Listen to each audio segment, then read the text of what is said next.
അർച്ചന ചേച്ചി LLB സീരിയലിൻ്റെ latest episode റിവ്യൂയിലേക്ക് എല്ലാ കൂട്ടുകാർക്കും സ്വാഗതം. ചിന്നു അങ്ങനെ ടീച്ചറുടെ അടുത്ത് പോയിട്ട് എൻ്റെ അമ്മയെ കാണുന്നില്ല ടീച്ചറെ എന്ന് പറയുകയാണ് കേട്ടോ. അയ്യോ മോളെ, അമ്മയെ കാണുന്നില്ലേ? ഞാനും അമ്മയും കൂടി ഒപ്പമാണല്ലോ വന്നത്. അതിനുശേഷം അമ്മ അവിടെ നിന്ന് വേറൊരു ഓട്ടോറിക്ഷയിൽ പോവാ പറഞ്ഞു ഞാൻ ഇങ്ങോട്ടേക്ക് വന്നതാണല്ലോ മോളെ എന്നിങ്ങനെ പറയണം കേട്ടോ. അത് കേൾക്കുമ്പോൾ ചിന്നു ആകെ കരയുകയാണ് കേട്ടോ.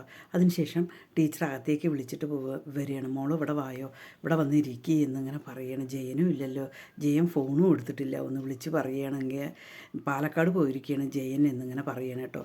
അത് കേൾക്കുമ്പോൾ മഞ്ജു പറയുന്നുണ്ട്, ഇനി ഇവിടെ ഇരുന്ന് കരഞ്ഞിട്ട് ഒരു കാര്യമില്ല, വാ നമുക്ക് പുറത്ത് പോകാം, പുറത്ത് പോയി അന്വേഷിച്ചെങ്കിലല്ലേ കിട്ടുകയുള്ളൂ എന്ന് പറഞ്ഞിട്ട് ചിന്നുവിനെയും കൂട്ടിയിട്ട് പോവുകയാണ് കേട്ടോ. അതേസമയം അവിടെ രമ്യ രുക്കൊക്കെ ഉണ്ട്. ടീച്ചറെ കാണാൻ ചേച്ചിയെ കാണുന്നില്ലല്ലോ എന്നിങ്ങനെ പറയുമ്പോൾ രുക്ക് പറയുന്നുണ്ട്, അവിടെ ജയനിയും ഇല്ലല്ലോ, അപ്പോൾ അവർ രണ്ടുപേരും കൂടി എങ്ങോട്ടെങ്കിലും പോയിട്ടുണ്ടാകും, അതാണ് സത്യം എന്നിങ്ങനെ പറയണം. അത് കേൾക്കുമ്പോൾ അത് കേട്ടുകൊണ്ടാണ് ചിന്നു വരുന്നത് കേട്ടോ. ചിന്നു പറയുന്നുണ്ട്, എൻ്റെ അമ്മ ഇങ്ങനെ അനാവശ്യമായിട്ടുള്ള കാര്യങ്ങൾ പറയരുത്, എനിക്കത് ഇഷ്ടമല്ല, എൻ്റെ അമ്മ എന്താണ് എന്നുള്ളത് എനിക്കറിയാം, നിങ്ങൾ പറയുന്നത് പോലെ അല്ല എന്നിങ്ങനെ പറയുമ്പോൾ രുക്ക് പറയും, അന്നൊരു ദിവസം ചേച്ചിയെ കാണാതായല്ലോ, അതേപോലെ തന്നെ ആയിരിക്കും എന്നിങ്ങനെ പറയും. അതേപോലെ ഇത് കണക്കാക്കണ്ട, എൻ്റെ അമ്മ അത്തരത്തിലുള്ളൊരു സ്ത്രീ അല്ല, ഇനി മേലിൽ ഇങ്ങനത്തെ കാര്യങ്ങൾ പറയരുത് എന്നിങ്ങനെ പറയണം കേട്ടോ. അതേസമയം രമ്യയും പറയുന്നുണ്ട്, ചേച്ചി ഒരിക്കലും അങ്ങനെ ചെയ്യില്ല, ചേച്ചിക്ക് എന്തോ പറ്റിയിട്ടുണ്ട് എന്ന് പറയണം. പക്ഷേ രുക്കും മഞ്ജും കൂടി ജയിക്കയുടെ കൂടെ പോയിരിക്കുകയാണെന്ന് തന്നെ തറപ്പിച്ച് പറയുകയാണ് കേട്ടോ.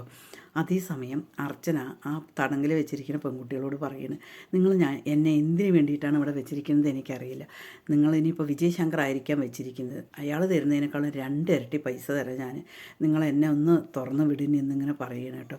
അതേസമയം പെൺകുട്ടികൾ പറയുന്നുണ്ട്, അതൊന്നും ഞങ്ങൾ ചെയ്യില്ല, ഞങ്ങളുടെ ജോലി ഞങ്ങൾ ചെയ്യണം, നിങ്ങളിത് ഈ ഭക്ഷണം കഴിക്കുക എന്ന് പറയണം, എനിക്ക് ഭക്ഷണമൊന്നും വേണ്ട, എന്നെ പുറത്ത് തുറന്നു വിടണം എന്നിങ്ങനെ പറയണം. അതൊന്നും കേൾക്കാതെ ആ കുട്ടികൾ അങ്ങനെ പോവുകയാണ് കേട്ടോ.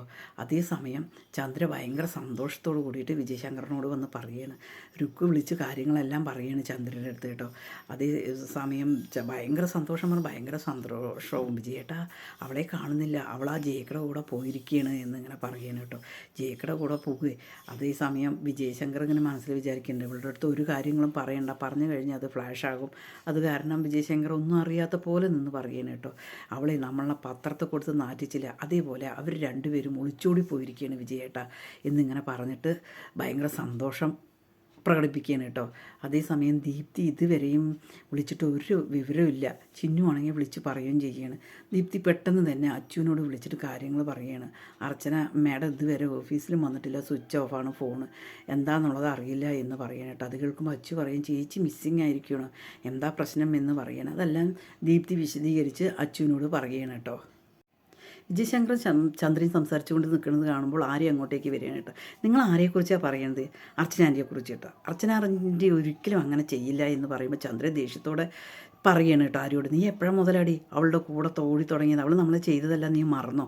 ഏതായാലും ശരി വിജയേട്ടാ, ഇതൊരു പത്രവാർത്തയാക്കണം, അതൊരു അവസരമാണ്, ബാർ അസോസിയേഷൻ പ്രസിഡൻ്റ് ആവാൻ നിങ്ങൾക്കൊരു അവസരം കിട്ടിയിരിക്കുകയാണ്, നിങ്ങളത് മുതലാക്കണം എന്നിങ്ങനെ പറയണം കേട്ടോ. അതേസമയം വിജയശങ്കർ ജഗദീഷിനെ വിളിക്കുകയാണ്, കാര്യങ്ങളെല്ലാം പറയണം കേട്ടോ. അത് കേൾക്കുമ്പോൾ ജഗദീഷ് പറയും, സാറേ എല്ലാ കാര്യവും നമുക്കറിയുമല്ലോ, പിന്നെ എന്തിനാണ് ഇതിൻ്റെ ഒരു ആവശ്യമുണ്ടോ ചോദിക്കുകയാണ്. അല്ല എന്നാലും നമുക്കൊരു പത്രവാർത്തയാക്കാം എന്നിങ്ങനെ പറയുകയാണ്. ആ ശരി, നമ്മൾ വേണ്ടതുപോലെ ചെയ്യാം എന്നിങ്ങനെ പറയണം കേട്ടോ. അതേസമയം അച്ചു അമ്പലത്തിൽ പോയിട്ട് എല്ലാവിടെയും പരിശോധിക്കാൻ കേട്ടോ. പക്ഷേ അച്ചുവിന് ഒരു തെളിവും കിട്ടുന്നില്ല.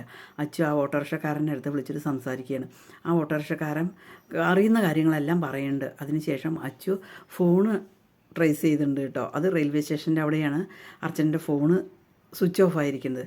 അങ്ങനെ അച്ചു പോലീസ് ജീപ്പിൽ കയറിയിട്ട് അർച്ചനയെ അന്വേഷിക്കാൻ വേണ്ടിയിട്ട് പോവുകയാണ്. എന്തായാലും ശരി, അച്ചു നമ്മുടെ അർച്ചനയും കൊണ്ട് തിരിച്ചു വരുന്നുള്ളത് ഉറപ്പായ കാര്യമാണ്. ഈ ചാനലൊന്ന് സബ്സ്ക്രൈബ് ചെയ്ത് സപ്പോർട്ട് ചെയ്യണേ.